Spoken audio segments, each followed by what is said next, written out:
Hi guys, welcome to my channel.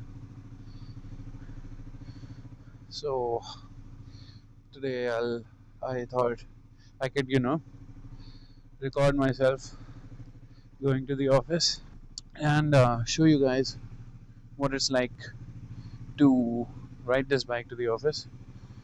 Basically, my experience of riding a 400cc as a daily, and while doing so, I'll also share my experience on how it has been owning this bike since the last. I think it has been what? Yeah, almost 5,800 kilometers, so almost 6,000 kilometers now.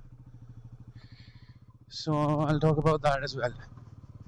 Now, I bought this bike, um, I think around back in September, before the new GST norms had kicked in. Now, see, in city, it's it's a relatively lighter bike. It's easy to handle. At least for someone like me, this is my first bike. I've never owned a bike before this. I've driven a scooty for years, but yeah, so this is kind of a significant jump from that.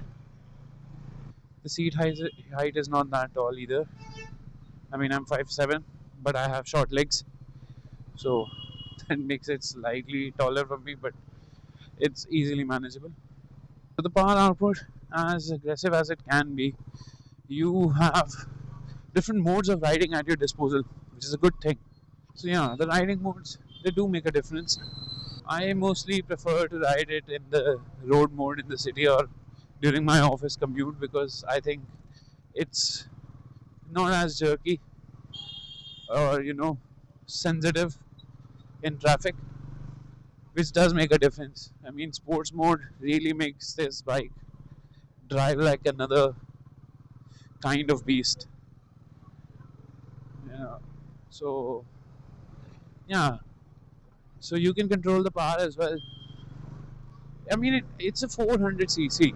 The power is not that overwhelming as people let off. So people keep saying all these things about 400 cc's being, I don't know, not easy to manage for beginners or too much power for someone who's jumping from a 125cc and that you should jump to 400cc only from a 200 or 250cc. I've seen all sorts of opinions flying around like that, and I genuinely don't agree with those.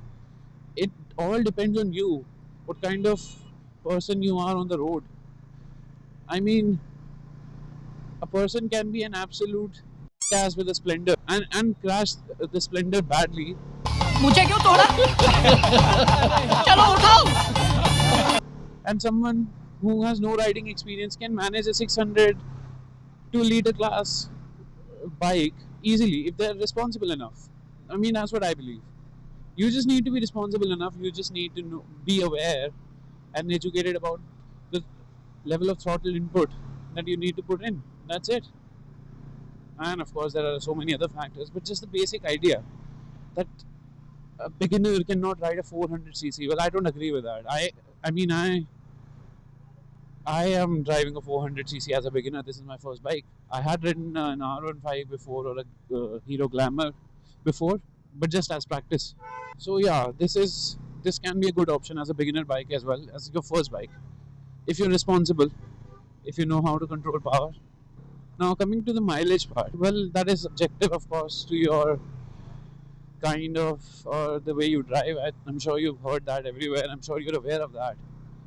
But if I talk about myself, see, my commute to my office is I think 40% highway and 60% in the city, and most of it, well, around 70% of it is bumper to bumper traffic, even on the highways. Yes, sometimes this highway is all jammed up, so it gets me somewhere around 30 to 35 kilometers with a mixture of city and highway riding.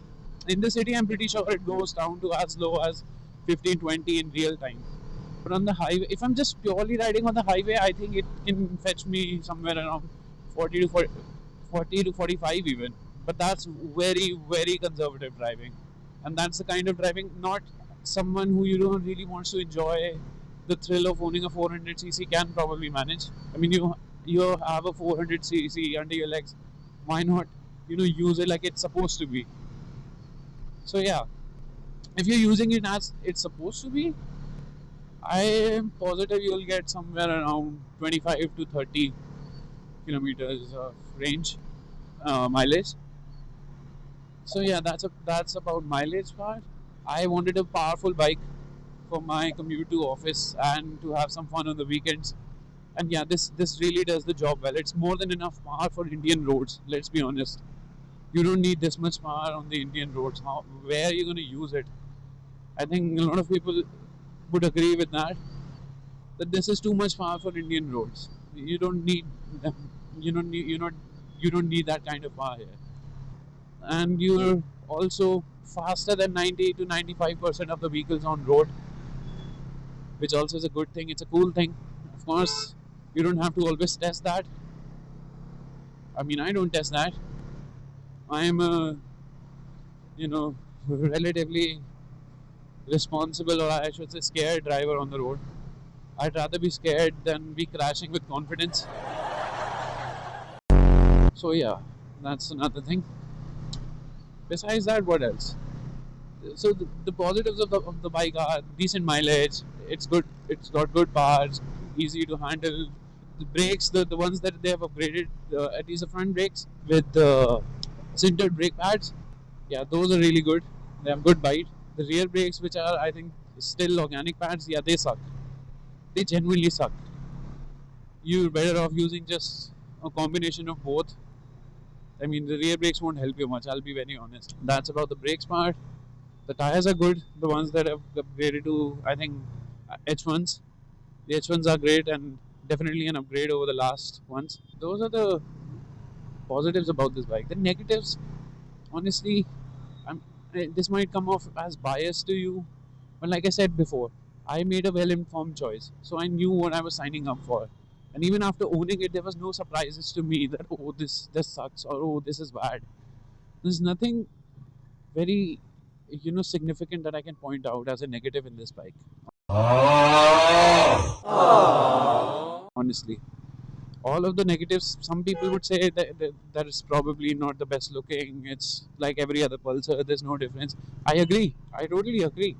Of course, if you're too enthusiastic, you can point out certain differences between other Pulsars and this Pulsar. Yeah. So if you're gonna nitpick to stroke your ego that yeah this is a different looking bike, yeah, it's not gonna work that great.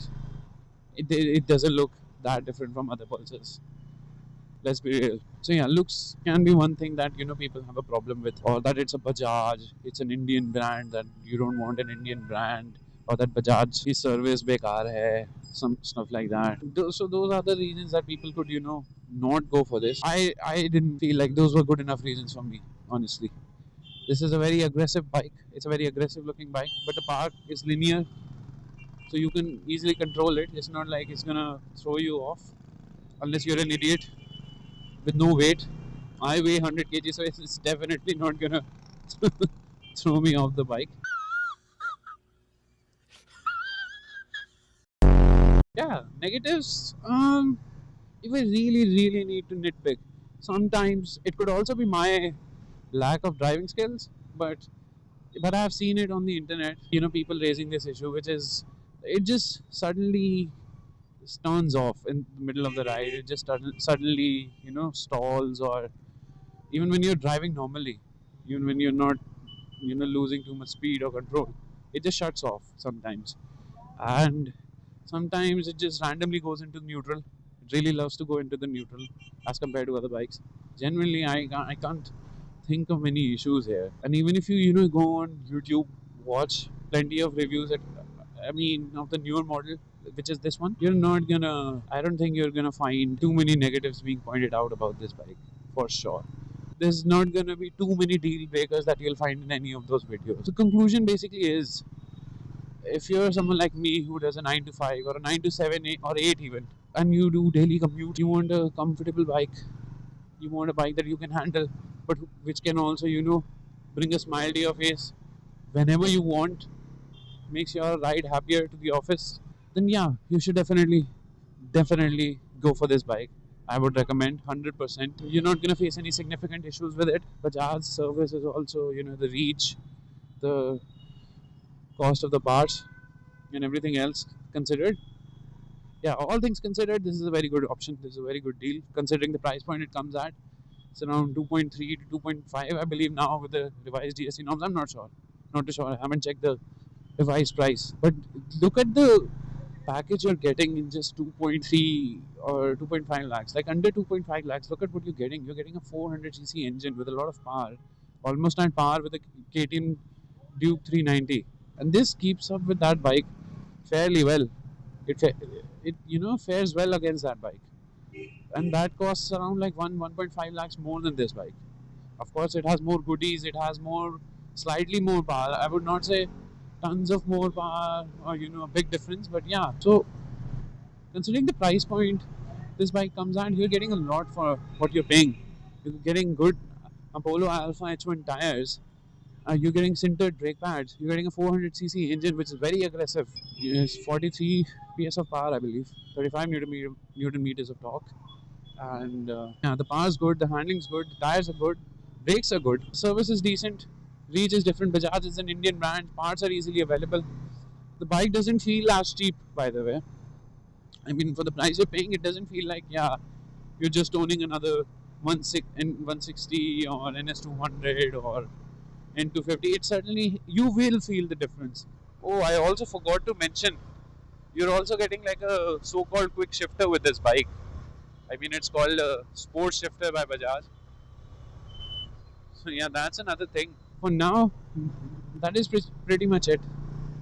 I hope I've covered a lot of ground about this bike. I'll of course keep sharing more information in the upcoming videos. I hope you like the content. If not, I'll definitely try to get better. I'll definitely try to post better content with time. And yeah, I hope you like the channel. I hope you subscribe, and I'll see you guys in the next one. Bye bye. खत्म. Bye bye, ta-ta, good bye.